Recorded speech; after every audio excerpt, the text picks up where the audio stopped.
In 1975, composer, arranger, storyteller, songwriter Rupert Holmes released his second album, the self titled release, and from it, track 3, You Burned Yourself Out.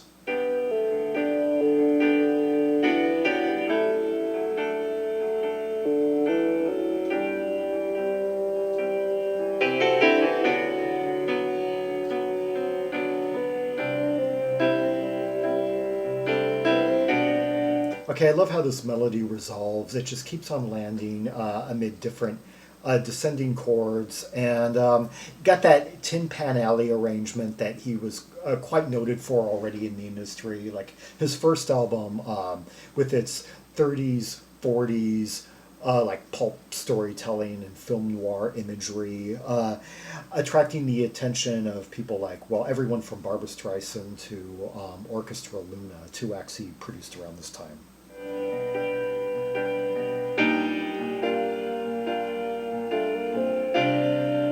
When you were 15, my love, you put your head through hell. Okay, very after hours vibe overall, you could say. Like, I wrote an article about Rupert Holmes just the other day. And when I went through this album, to summarize this track in one line, I said, on the After Hours ballad, You Burned Yourself Out, a song and dance mentor reflects on the rise and fall of his most beloved protege. Okay, so keep that in mind Your body was clean, sweet love, but oh, your life was far from being well. here. Okay, I don't know if he's around the woman, but I believe I'm picturing a woman who's kind of past her prime, who's lived sort of a whirlwind life, and now she's just kind of has her head in her palm, and he's kind of overlooking her. This older guy who's known her since she was really young, in kind of sort of a teacherly role.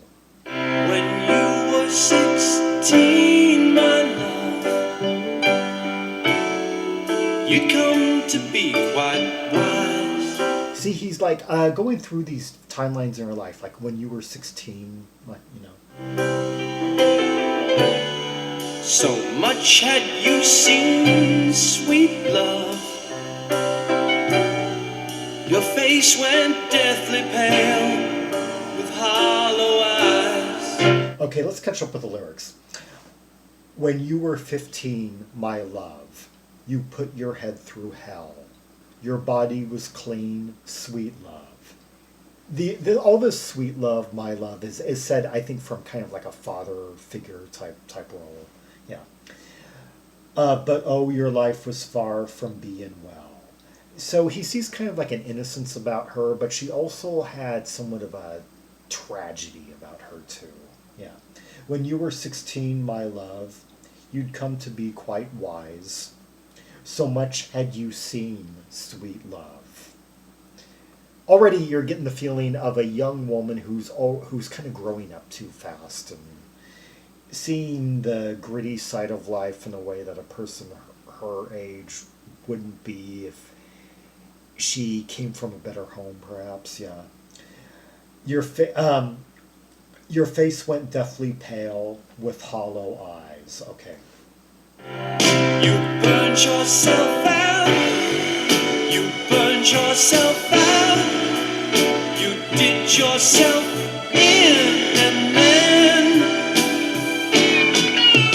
all of the noise, the pills and the boys, you burned yourself out again. I love the swell up of that chorus and the way it lands on that G major 7. Yeah, on like out, and the way he emphasizes it with his vocals, like yeah, the G flat. Yeah, no, yeah, to give it that prettiness and that airiness. Yeah, you burned yourself out, you did yourself in, and then from all of the noise, the pills and the boys, you burned yourself out again. Yeah, so she's kind of run away to the city and under the bright lights, the flashing. You're picturing kind of that mid-century, mid 20th century, just small town girl, innocent, with dreams, naive, runs away to the city to hit the big time and ends up, kind of one of those, the used and abused sad cases. But there's more.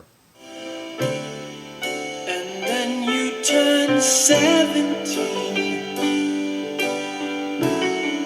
I took you like a game, but others had known you well and taught you every move that I could name. Taught you every move that okay, that's where I kind of get more like the teacherly type uh, vibe from the narrator anyway, and his relation to the subject. Yeah.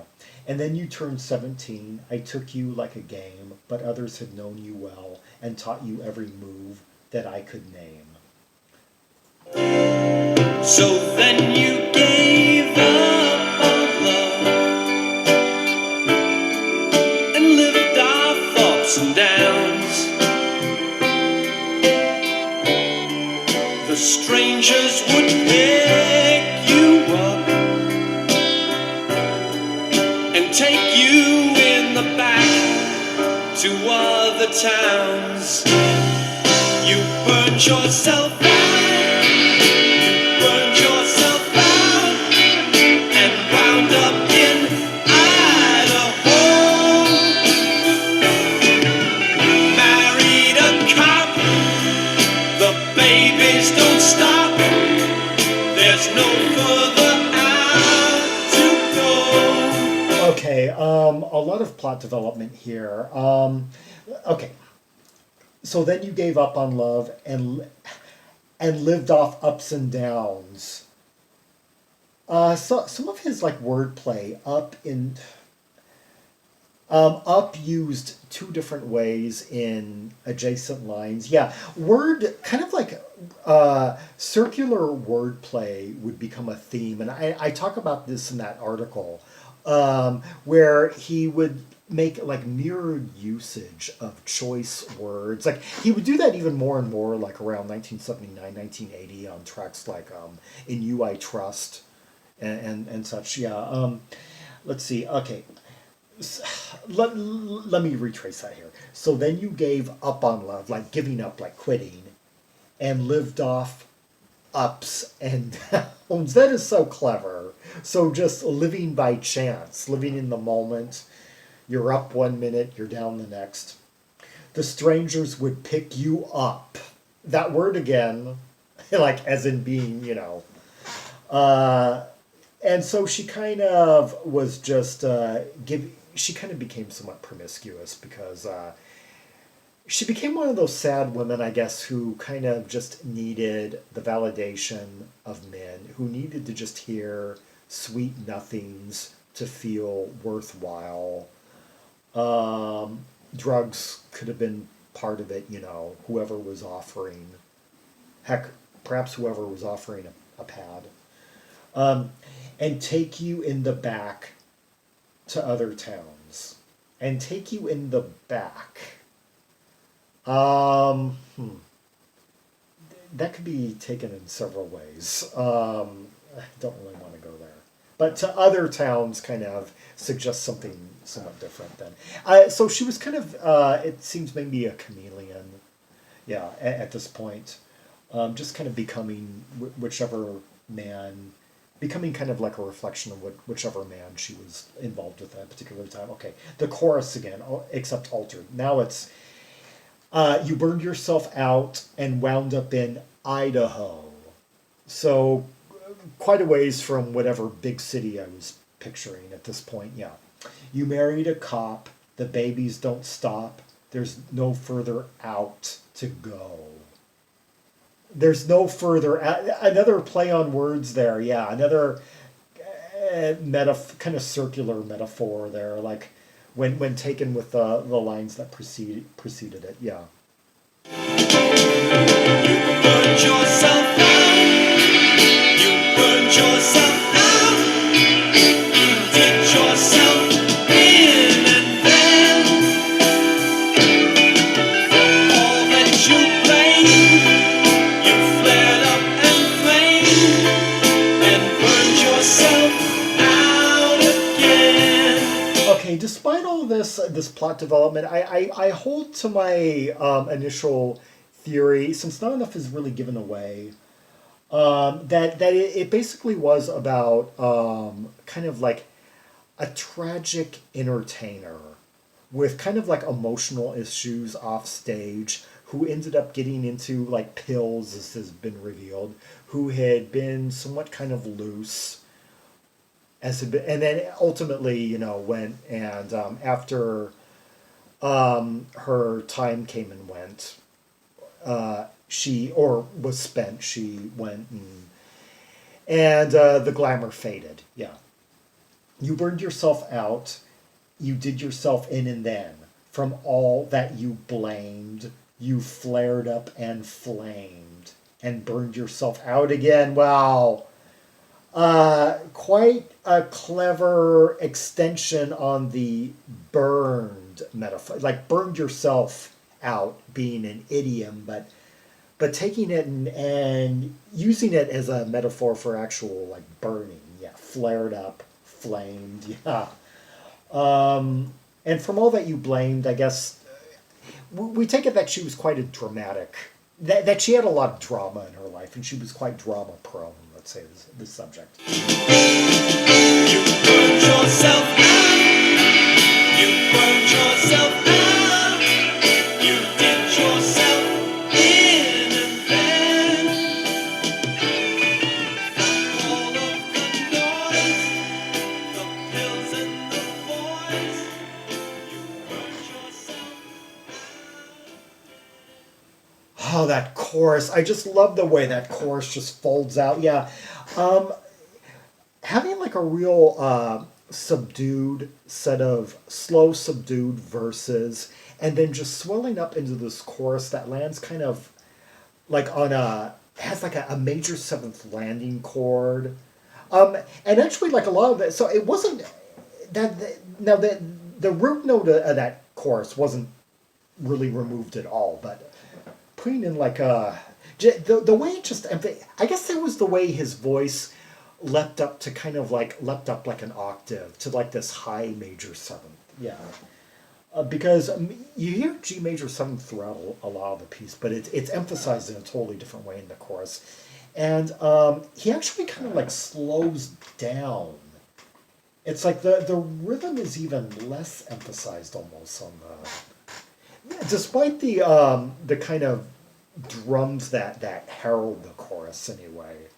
Yeah, and there's more fullness during that chorus. So that's kind of like where the rock element comes in. It's like the fullness rather than just. But we, with further emphasis on just that slow airiness. Yeah, I just love those kind of arrangements. We got that little light woodwind giving us some musical color. I guess a more cynical person than me might conclude that this song was sung from the point of view of a pimp, recalling the tribulations of one of his girls, as she went in and out of the lifestyle. But I'm not gonna. I tend to paint somewhat more charitable pictures without any more like concrete evidence of that being the case. I stick by this being more kind of from the point of view of an avuncular kind of guy who very much had a genuine concern for his subject and was just kind of reminiscing over her, her young, naive blossoming into a in some ways brilliant, yet also very troubled young woman. And as she kind of exhausted her prime and then went on to other things, quite different than what she may have idealized when she started out and left home. And he's not necessarily there speaking to her. He's just kind of like almost like looking over her as an apparition. Yeah. Anyway, yeah, that was Rupert Holmes with You Burned Yourself Out. One of the highlights from his 1975 self-titled second album. Yeah, very active around that time, resurrecting kind of the graces of classic Tin Pan Alley pop of the 1930s and 1940s, just around the time that America was getting gripped in 50s fever. Yeah. And it was a style that would endure him to several artists of the period. The following year, he produced John Miles's second album, Stranger in the City. He produced Sparks's Return to America album, Big Beat. Ironically, more of kind of like a hard pop album for them, less of the kind of 20s, 30s, 40s elements that they had been getting into, like around the same time as this with Tony Visconti on their Indiscreet album, yeah. And produced Sailor, yeah, another like 30s vaudeville pop band. Produced Trouble, yeah. I did something from that a few months ago. Yeah, I did. And anyway, oh no, I did some. I did a couple of tracks from their first album from 1974. Yeah, yeah. Excuse me. Yeah, I'll get around. I'll get around to Trouble sometime this year. Yeah. Anyway, yeah. Rupert Holmes, 7 great solid albums between 1974 and 1981. Yeah, an American treasure. Yeah, of classic, refined lyrical pop storytelling. Yeah. For more Rubies and Sapphires from the catalog of Rupert Holmes, see the directory of albums by American singer-songwriters and blue-eyed soul acts, linked in the description below. Like and subscribe, follow me on social media, share the video, and look through my video archives for other clips I've done on Rupert Holmes. A few months ago I did Bedside Companions from Pursuit of Happiness. And about a year ago, I did, I did some stuff off, you can go find them. Anyway. And, yeah, from, like, Adventure and that period, yeah. And until next time, this is Zaragon, the world's most ear-traveled maximalist, signing off.